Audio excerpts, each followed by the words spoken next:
Hello and welcome to the Squeaky Wheel podcast. We speak with leading influencers about policy, industry and more across cycling, walking and all other forms of micromobility.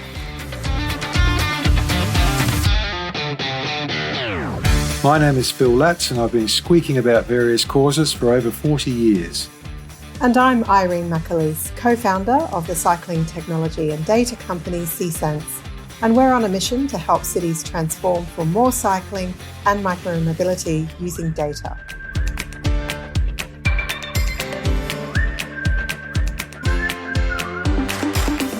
Today, we're excited to be talking with Sam Johnson, who is currently living in Amsterdam in the Netherlands. Sam is a sustainable transport specialist with the World Bank and visiting researcher at the Technical University of Eindhoven, focusing on innovation and urban mobility transitions. He's worked in transport infrastructure advisory for the World Bank with many national governments over the last 8 years. He also leads the World Bank's active mobility community of practitioners and is a strong advocate for people-centric urban design and reducing car dependency to foster more vibrant, equitable, affordable, healthy and green cities. Phil, I saw Tern just introduced a warranty transfer program. What's that about? Tern bikes are built to last and so is their support. The warranty transfer program lets current owners pass any unused portion of a bike's original warranty to the next rider through an official Tern process. It protects the bike, boosts the resale value, and gives new owners peace of mind. That's a great idea. It's actually kind of a win-win, isn't it? So sellers are going to get more for their bike, and then the buyers know that the key parts, like the frame and the fork and the handle post, are all still covered. The what? What the heck's a handle post, Irene? Well, a handle post, it's basically the slidey bit on the stem that makes you put the seat up and down really easily with a lever. I think that's the right word for it. Yes. Now I'm enlightened. Thank you, Irene. It also works along Tern's 7-year warranty support program, which guarantees the availability of critical parts like batteries for at least 7 years after purchase, even if the bike changes hands. That's so interesting. What is the thinking behind these programs? Well, Irene, Tern thinks that as more people rely on e-bikes daily, they want customers to think beyond the sticker price and consider how service, reliability, availability of spare parts, and durability affect long-term value. Fantastic. Thank you so much for joining us, Sam. We're really looking forward to speaking with you. Yeah, happy to be here. And I've been a long-time admirer of this podcast, so it's an honour to be part of it. Oh, well, thank you. Flattery will get you everywhere, Sam. So you've been at the World Bank for over 9 years now. Most of our listeners might have some awareness of this organisation, but little idea of what it actually does. And because it's such a large and diverse organisation, could you please just paint a brief overview of the World Bank and also your role in it and some of the projects you've worked on that have had an overlap with active transport? So at a mission statement level, the World Bank's role is to try to boost prosperity, but do so on a livable planet. And that addition is actually new to our mission, only a few years ago with our current president, but really key, and also really key for why I think this active mobility agenda has great promise to grow, because it has so many sustainable development benefits. But the World Bank, it was actually originally started after World War II. Its original function was to rebuild Europe, and then its mandate has expanded and changed over time. It actually is not just one institution, it's a group of institutions called the World Bank Group. So there's a grant financing arm, there's a credit financing arm, there's a part that gives guarantees. There's also something called the International Finance Corporation, which mainly looks at private sector development and support and how it can also get involved in the business of sustainable development. I'm going to butcher exactly how many staff we have, but we have tens of thousands of staff and we operate with all 189 member countries. Okay, so you're the most important of those tens of thousands of staff. That's very much in the eye of the beholder. What do you mainly do? What's been your gig at the World Bank most of the time? Yeah, so government is organised into ministries or sectors. We have a whole range of sectors covering like urban development or water management or agriculture or macroeconomic policy, et cetera, et cetera. And I'm in the transport practice. I'm what they call a sustainable transport specialist. So I work with national governments, normally our client, and we work with them on the design of normally nationally significant infrastructure projects, but not just infrastructure. They tend to also involve a lot of institutional development, industry development, capacity building programs, a whole range of things. So I started my career working in mainly the Pacific Islands. So worked on a lot of rural road projects, airport reconstructions, resurfacings, post-tsunami, post-cyclone, port redevelopments. But more recently, I've been working in the urban space, urban mobility space and urban development, city building area. Sounds very interesting indeed. Can we first focus on China? I understand that you have lived in Beijing off and on over a number of years, and it's one of the world's biggest cities, 22 million residents, which is hard to fathom. What was that experience like, particularly related to day-to-day living and getting around the city? It was a incredibly intellectually transformative period for me working there and being based there. So I actually was in Beijing for my undergraduate studies back in 2016. And then I came there and worked as a World Bank staff in 2023. And the amount of change in the city in that period is mind-blowing. And it's representative of a broader trend of economic and social infrastructural development all across China. So I was really interested in how China goes about its infrastructure planning and design and operations and maintenance in all sectors. And we don't hear a lot about it. And I think that our role at the World Bank is to help try to share knowledge both into and export knowledge from countries. It's been a great privilege. So if you had to pick one thing, that was like a 6-year gap. So especially in the active travel space, what would be one example to just show how different the place has become? Yeah, so some may know that China was colloquially referred to as the kingdom of bicycles back in the 1980s. If you were to go to most of the major cities, they had a mode share of say 50% or 60% of all trips were made by mode share. And that's how we talk about it in transport parlance. But if you were to think about it as an everyday person on the street, what you would see is literally seas of people cycling. It was by far the dominant form of mobility. But then, especially from the 90s onwards, there was a policy shift that the future was public transit, but also car mobility. And so there's this big change in the urban space in that image and that's still going on in some places. But definitely since the 2010s, there is a major change in policy direction, which is that the future of the city should be an active mobility livable city. And most of the major metropolises are pursuing that now. And that comes through tangibly in the form of their master plan documents and their policy reforms and changes in their design standards. And it's mixed, progress is mixed. But if you were to go to Beijing now, you will see separated or pretty high quality cycling infrastructure basically on every street.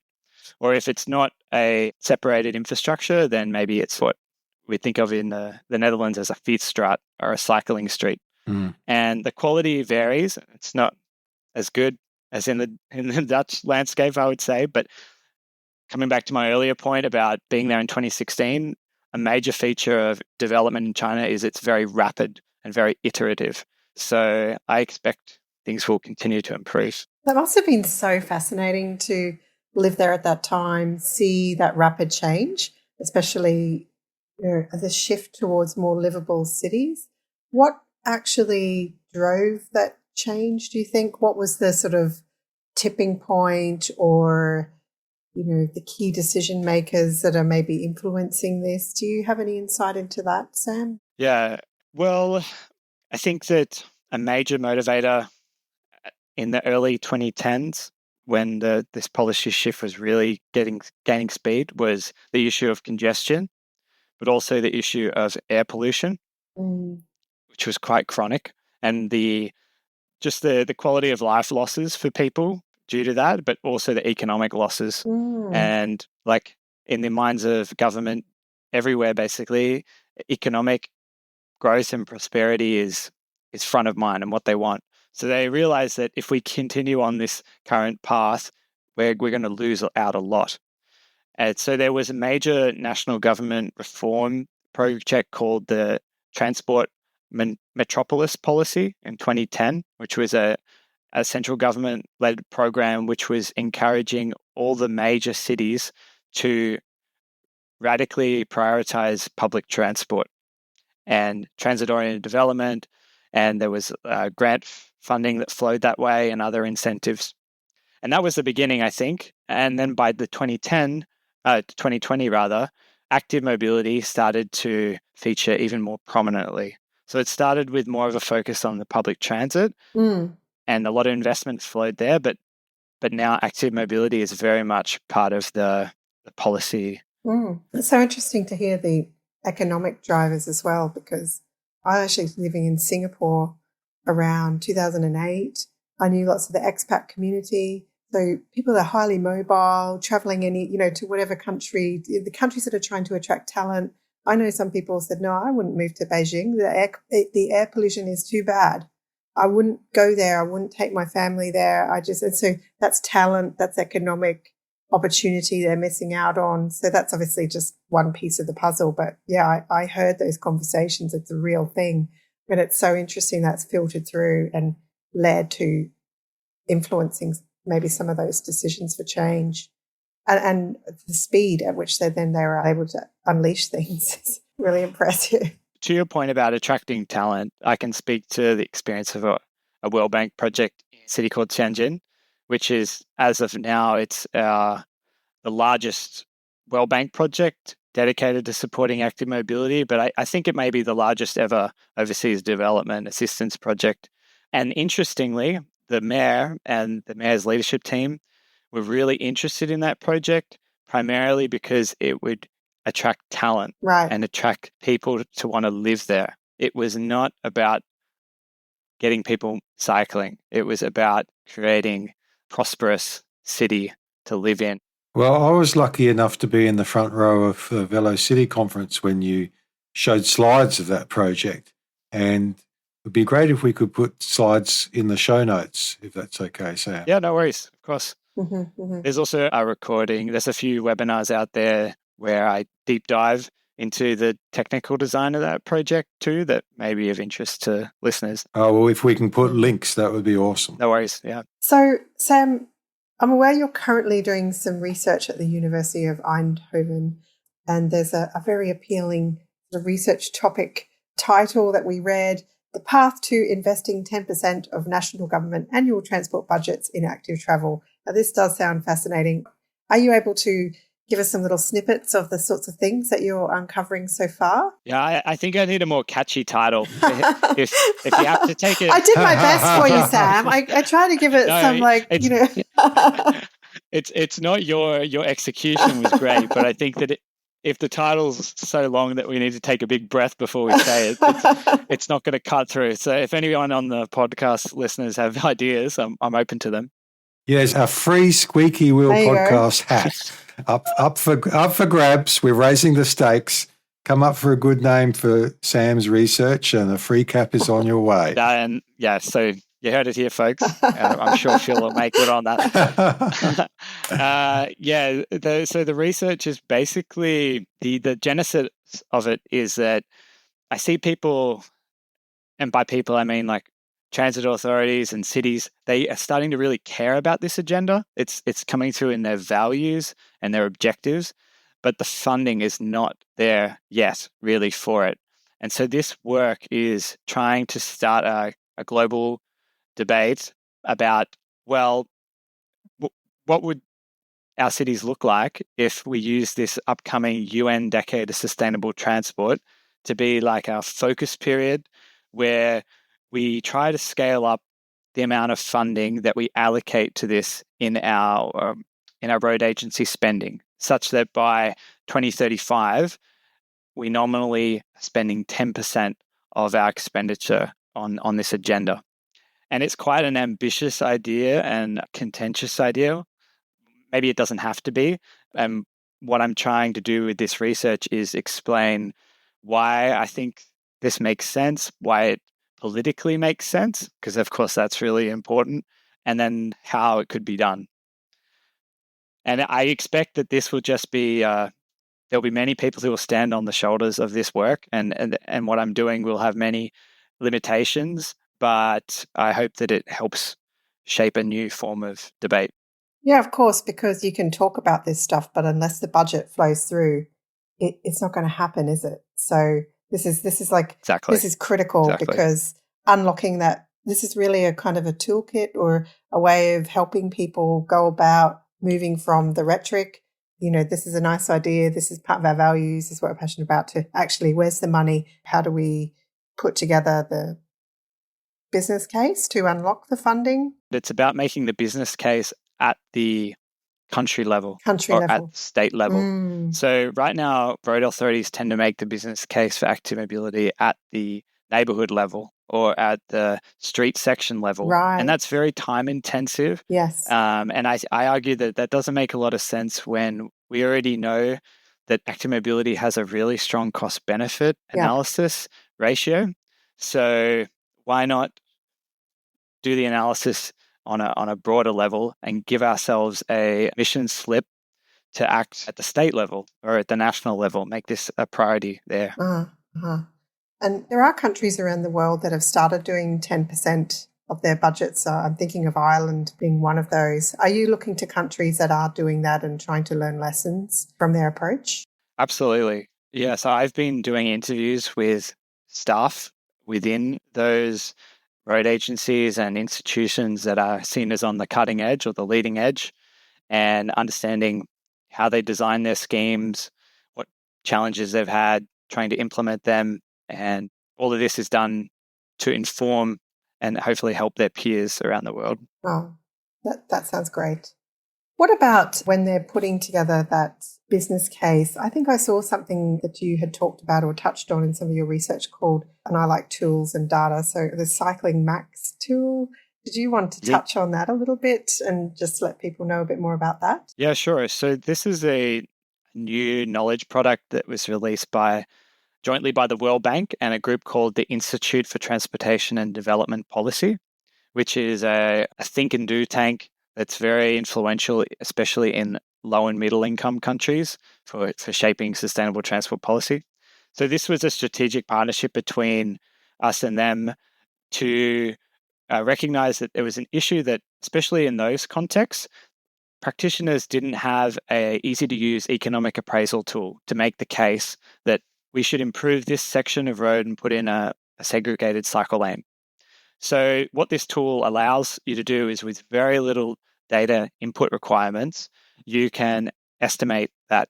And it's available. It's called, I think it's cyclingmax.org or cyclingmax.wellbank.org, and listeners can go there and try it out. This is useful in contexts where there aren't already existing national or subnational appraisal tools. And we expect it will just get better as we get more user feedback. Yeah. So this is back down at the local level. For the local cycle infrastructure that you want to put in, you might turn to using the Cycling Max tool. Then you're doing this bigger piece of research, which will help people at more of a national level as well. That's great. Exactly. And I should shout out that my colleagues in the World Bank, Anna Waxberg and others, and also Dana Janicha in ITDP were the ones that led that work, and I congratulate them for it. Very good. Always good to acknowledge. We'll put a link to the show notes once we work out the exact. Sure, absolutely. Yeah, that's so interesting, Sam. Thinking about this, though, is actually just having a good economic or business case the whole story? because what I'm hearing a lot coming out of some of the stuff from the sessions in Gdansk at the Velo City, this sort of idea of political backlash and things were high up on the agenda. So I'm just thinking, are there other things that could potentially block any implementation of this investment, or is just the economic business case enough to get things through? Yeah, no, I think we as humans are rarely rational in the sense that we see something that makes economic sense and we do it. Life's much more complicated than that, right? But at the same time, I should be more nuanced, because an economic argument or a cost benefit analysis is really just a approximation of the value created or lost. And it really depends on how you monetize those benefits. And existing appraisal methodologies for active mobility commonly critiqued because they take too narrow a frame and they don't include all these other benefits we currently call intangible, but we call them intangible because they're difficult to quantify and monetize. So some could argue that even with existing appraisal methods, active mobility has really good return on investment, but they could argue it's even an underestimate of its true value. The other thing is that, of course, politics, and I say it when you work in a road agency, you need to be an engineer or a planner, but you also need to think like a political strategist, and because you need to think about what's acceptable and how it's messaged and communicated and discussed and consulted with the public. And active mobility, unfortunately, in many jurisdictions is associated as something that's a bit radical or just to be supported by one side of politics, typically the left. But actually, when you do a deeper look, and I'm doing that as part of this work, I find that active mobility can appeal to the conservative and right side of politics, a lot of their values, as well as things that we share in the center, as well as those on the left. So it's absolutely key that it's presented as such, because if not, then you will get this political swinging to and fro and unnecessary polarization. Of course, this is easier said than done in the battlefield of daily politics, but I think we're missing an opportunity for this to be more bipartisanly supported. Yeah. But you're cognizant of when you're putting together this business case that your kind of messaging hits some of those. I guess if you're trying to have an awareness of the political sphere, you're trying to have some awareness of how this is going to land and massage or tweak your messaging appropriately. Another quick question as well, just thinking about the infrastructure, once you've got this funding, the money goes in, do you guys give any thought about, I guess, the quality of the infrastructure that does get put in? Because I'm assuming that this is going to vary country by country, depending on their own standards. This quality then might have an impact of what you can actually achieve from it. So do you guys think about that sort of level as well, or is that kind of in the too hard? Is that in another person's realm to look at? I think that quickest way to lose public support for a policy is if you implement it with bad quality or with bad timeliness. So, a key thing is that we make sure spending is done in a quality way. And as part of this work, it doesn't help us if, we build 10,000 kilometers of new footpaths, but they are done to a bad standard. So associated with this ask that I'm making to road agencies, there should be minimum requirements for the quality of that investment. And luckily for road agencies, there's already a lot of great work done, sometimes with their already adopted street design codes and policies, but also they can look to international comparators who may be a little bit further along than them and use that as guidance. Yeah. Oh, that's great to hear that. So from our previous conversation that I had with you, I know that you've had a good feel for projects happening in other parts of the world that we don't often hear about, our listeners wouldn't hear news from, such as the Middle East, Africa, Latin America. So I know that's a huge subject and our time's limited, but could you give us an overview perhaps of maybe one project in each of those areas that we would never have heard of before that might give our listeners some encouragement? Yeah, sure. So it's true that this agenda, like of more and better active mobility, is catching on everywhere, including in places where you might not expect it. So to use a really acute example, Abu Dhabi actually has quite ambitious plans to make the city more active mobility friendly. And this is in a place that people may automatically discount as just not possible because of the heat, because of the existing motorization habits and cultural values. But the government there is investing really heavily. Similarly, in that was a very hot place and very humid place in Singapore. There's a lot of investment happening. In very cold places, say in northern parts of Europe, there's a lot going on. And then in places that are not as well off, for example, Addis Ababa has a really ambitious investment program that's going on. Down in Chile, just this week, the World Bank's released an assignment where we're supporting the government there with their flagship nationwide bikeways investment program. So there's really investments going on all over the world. And within the bank, it's not just me. We have a whole community of practitioners that are working with our clients to make that for the World Bank to help in the humble way that we can. But there's a whole professional community in each of those countries as well working on this. I've just got to ask, in the humble way that you can, the businessman in me just can't help asking, how humble is that? Is that a 5-figure humble or a 6-figure humble? Or what sort of dollars are we talking for a typical active transport program that the World Bank might kick the can for? It really depends. I say humble because the World Bank has this association that it's like this huge financier. And in some ways it is as a form of development funding. But compared to overall investment in the public sector funds and from the private sector, we're actually quite a small player. But where I think the World Bank can have an influence is influencing thinking and policies and mindsets, standards. Historically, the bank has played a major role in all sectors in the past. And so that's how I think we can help with this active mobility opportunity too.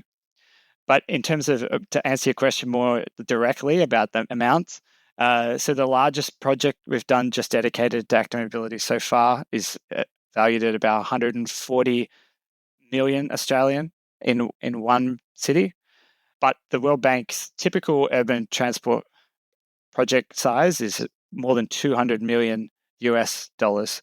So most of that's going to investments that are supporting other aspects of urban mobility. That's the kind of scale projects we normally do. So it's totally possible that if governments ask for it, we could do really large scale investments.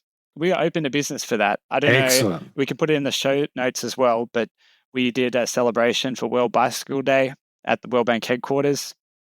And our leadership's really strong that we really welcome expressions of interest from governments for us to support this agenda, because we can't do this just by deciding we think it's a good idea. We have to respond to official requests from national governments. So we're open for business.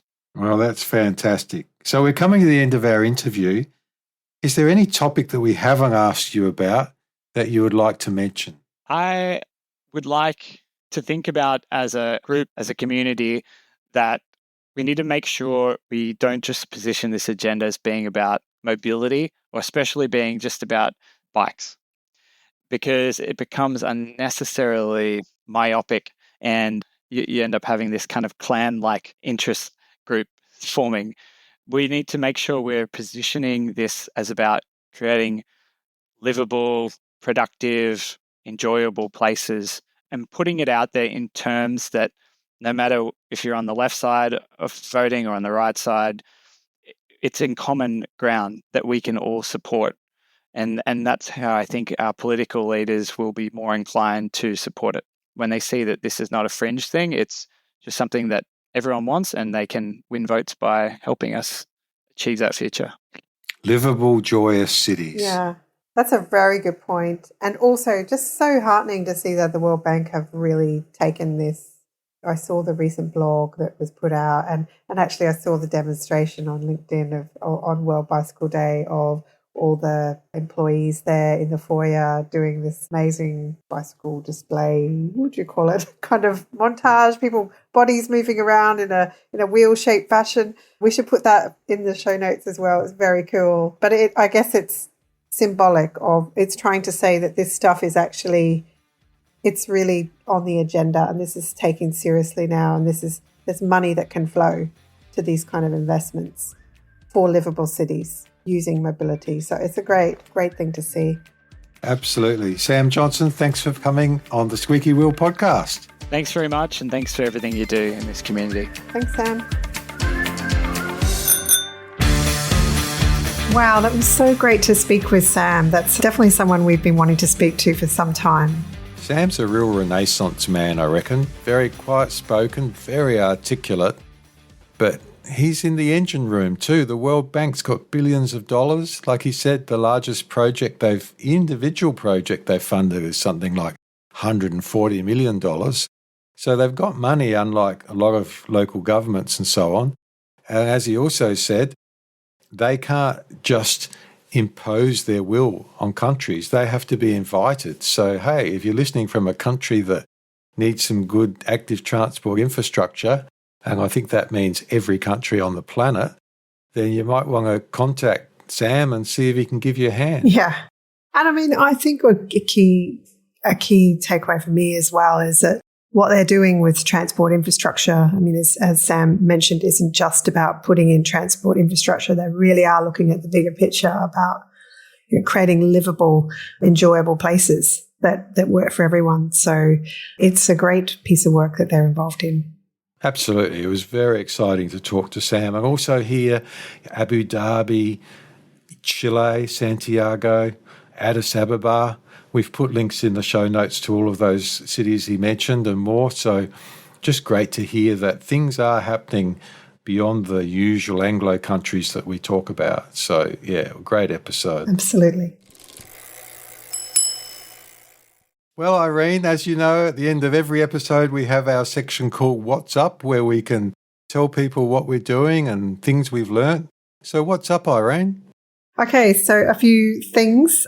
I saw some really great news from Helsinki that they have actually reached 0 deaths this year in their city. And this is their Vision Zero target. So a lot of people think, can it actually be possible to reach 0? And Helsinki have done that. So it's fantastic to see that.